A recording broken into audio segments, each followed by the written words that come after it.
Hi you, King here, and today I'll be giving you my personal picks for heroic benders and non-benders that I would like to be part of my 5-member White Lotus team.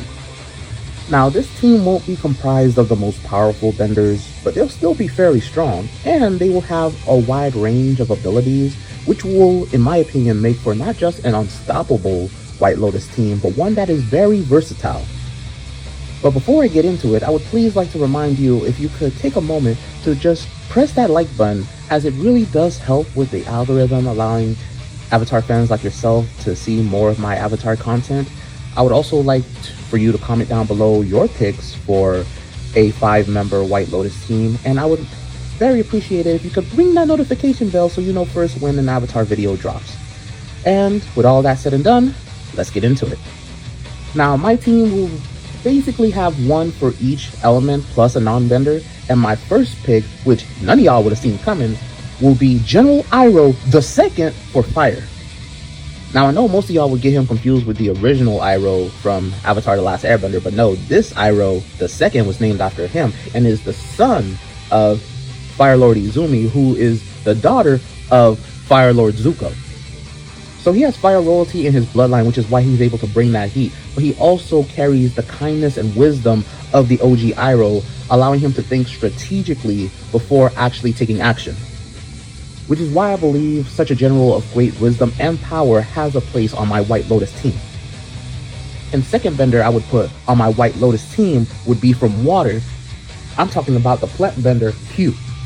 Because just in case you forgot, plant bending is a sub-bending of water bending, and bruh, I feel like plant bending is so slept on because it's such a unique style of bending that water benders don't usually do because they live, in the Arctic instead of living in the swampy areas like Hugh. But even for the ones who lived in the swamp, Hugh was like one of the rare plant benders, and it's not because water benders can't learn the craft, it's just because it's such a unique craft that they don't, train themselves into doing it. But if they did, they would find themselves being able to do everything that Hugh could by controlling the water within the vines and plants, able to form it up into a giant plant body armor that Hugh used to intimidate, outsiders and attackers that, mess with the nature of the swamp. Being able to protect yourself with the plants, using it as a barrier while entangling and ensnaring your foes. Dude, it was such a not just unique but savage way to bend water. And Hugh proved himself to be a valuable member when they did that attack on the Fire Nation, which is why I would have him be on my White Lotus team. Going on third, let's give some non-benders some representation, especially with this one. I'm talking about Asami. Because Asami, just like Master Pyondao, can hold her own without the use of bending. She was trained in martial arts ever since she was a child, so she can bring that combat to anyone.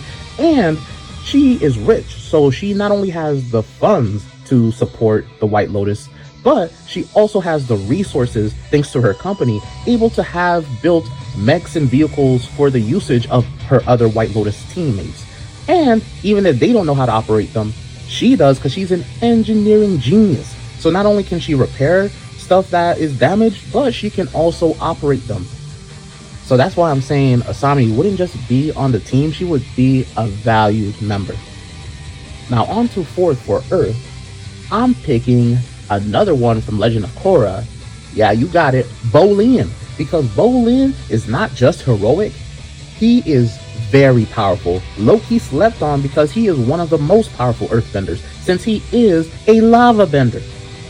I mean, he was already a pro bending champion when it came to Earth, being able to get your rocks off quite literally with his earth bending mastery. But when he finally unlocked lava bending, bruh, it turned the game up for him because he could instantly create swarms of lava, like a big river of lava gushing at you, which, because it is lava, can melt you and whatever armor, tank, or mech you're in.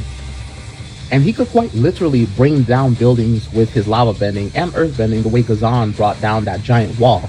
So that's why I feel Bolin would be not just a reliable member of the White Lotus team, but he would also be one of its most powerful members. And the last member of the team for air would be Jinora. Because her airbending abilities is quite strong, but that wouldn't be the reason why I would put her on the team.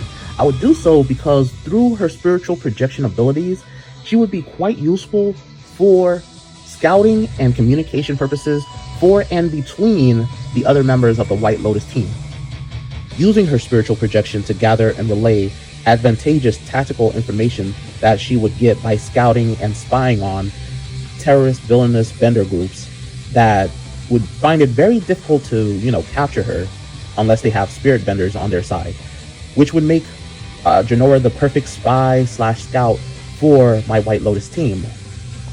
But again, she'll be no slouch when it actually comes to fighting or combat, because she is, at the end of the day, an airbending master. She has her tattoos.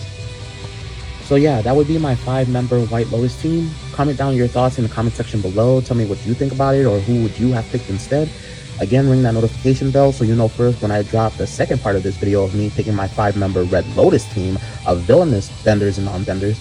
And yeah, like, share, subscribe, and follow on all platforms, including my TikTok King of Theories and my YouTube channel King of Theories. And then until the next video, thank you for watching. Stay great.